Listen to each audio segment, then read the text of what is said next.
پاکستان کا ایک معتبر چینل ہے، آن لائن اپنے سوالوں کا جواب پانے کے لیے اس کو سبسکرائب کریں اور بیل آئیکن کو ضرور دبائیں۔ عائشہ عارف کی غلطی کیا تھی؟ صرف اتنی سی کہ وہ اپنے خاوند سے بے تحاشا محبت کرتی تھی۔ اس کی غلطی کیا تھی کہ وہ عارف نام کے ایک ایسے انسان کی گلکیں نہیں بھر پا رہی تھی جو اس کو روز بھرنی تھی۔ عارف نہایتی لالچی آدمی، نہایتی ایسا آدمی جو تمام کی تمام اپنی امیدیں، اپنی ڈیمانڈ، اپنی نیڈ سسرال کے پیسوں سے پوری کرتا تھا۔ وہ رنگین کفن پہن کے چلتا تھا، وہ بھی سسرال کا ہوتا تھا۔ مسلسل جہیز کی ڈیمانڈ پوری کرتے کرتے عائشہ کے والدین تھک چکے تھے۔ عائشہ تھک چکی تھی، ان کے پاس نہیں تھا اور پیسہ کہ وہ عارف کی گلکیں بھر دیتے، اس کے حریص پن کو، اس کی طبیعت کو وہ بھر دیتے۔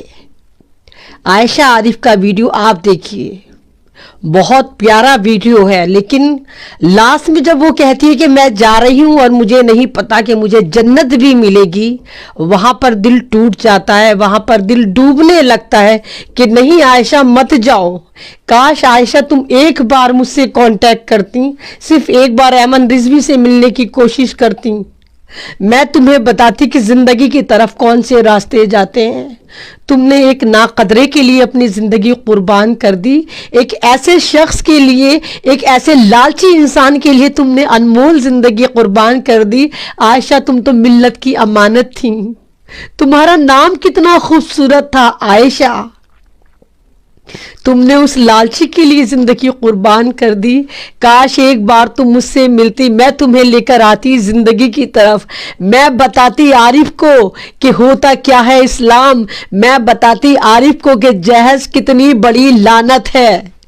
یہ وہی جہیز ہے جو ہمارے کلچر میں نہیں تھا، ہمارے اسلام میں نہیں تھا، لیکن ہم لوگوں نے سب سے زیادہ اس کو اپنا لیا۔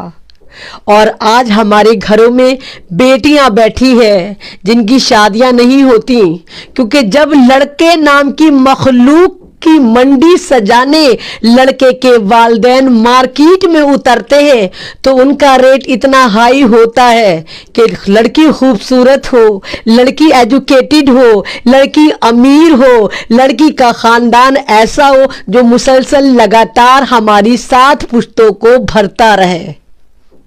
کیوں بھائی؟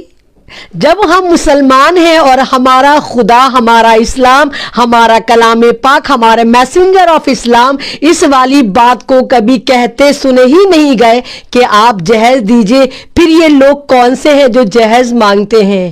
کون ہیں یہ بھیڑیے درندے جو مسلمان سماج کو سیندھ لگا رہے ہیں، اسلام کو بدنام کر رہے ہیں؟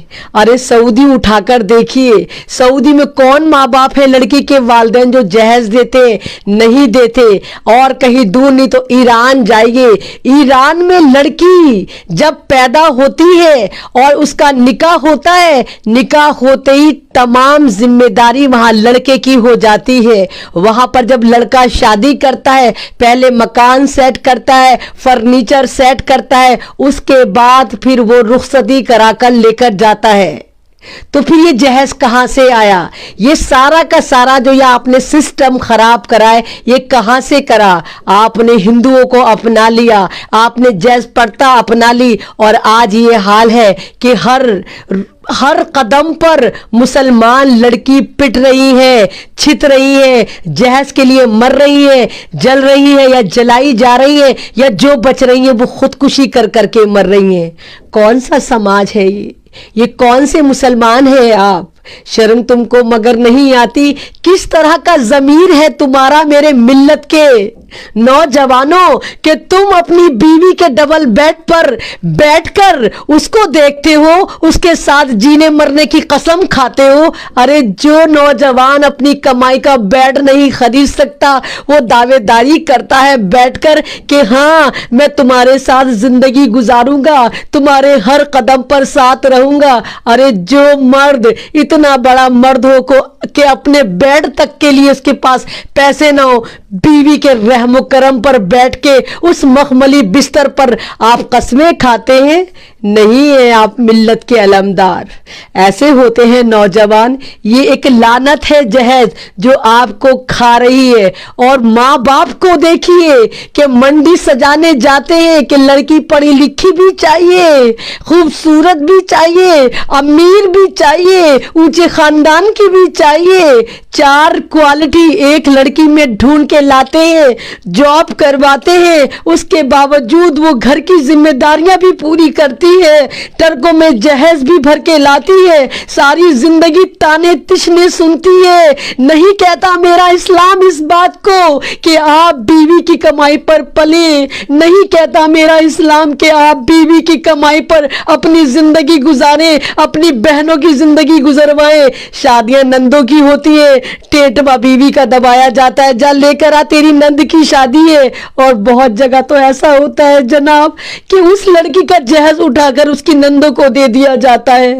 یہ سماج ہے. پھر آپ کہتے ہیں ہمارے اوپر ظلم کر رہے ہیں, ہمارے اوپر ظلم ہو رہا ہے, خدا ہم سے ناراض ہو گیا, بادشاہ ہم سے ناراض ہو گیا, پردھان منتری ہم سے ناراض ہو گیا, چیف منسٹر ہم سے ناراض ہو گیا.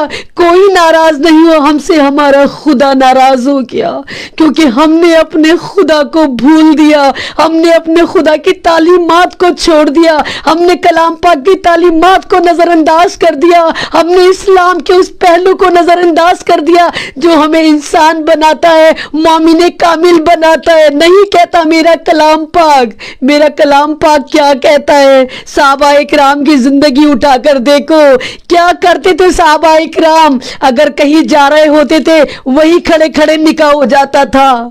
کیا حکم ہے اسلام میں عورتوں کے لیے, لڑکیوں کے لیے, نکاح کے لیے کہ اگر آپ کے مکان کے نیچے سے فجر کے وقت کوئی نوجوان جا رہا ہو اور آپ کے گھر میں بیٹی ہو, اگر وہ نوجوان صحیح ہو تو اس سے نکاح کر دیجئے. کہاں کہتا ہے میرا کلام پاک کہ 20-20 لاکھ کے ہوٹل کریے, کروڑوں کروڑوں کی شادی کریے, ساری زندگی عیدی, بقرعیدی, تہواری, چوچک, یہ وہ دے دے کے آپ لڑکی کی منڈی سجائیے. کہاں کہتا ہے کلام پاک؟ ہندوستان کا ایک معتبر چینل ہے. آن لائن اپنے سوالوں کا جواب پانے کے لیے اس کو سبسکرائب کریں اور بیل آئیکن کو ضرور دبائیں.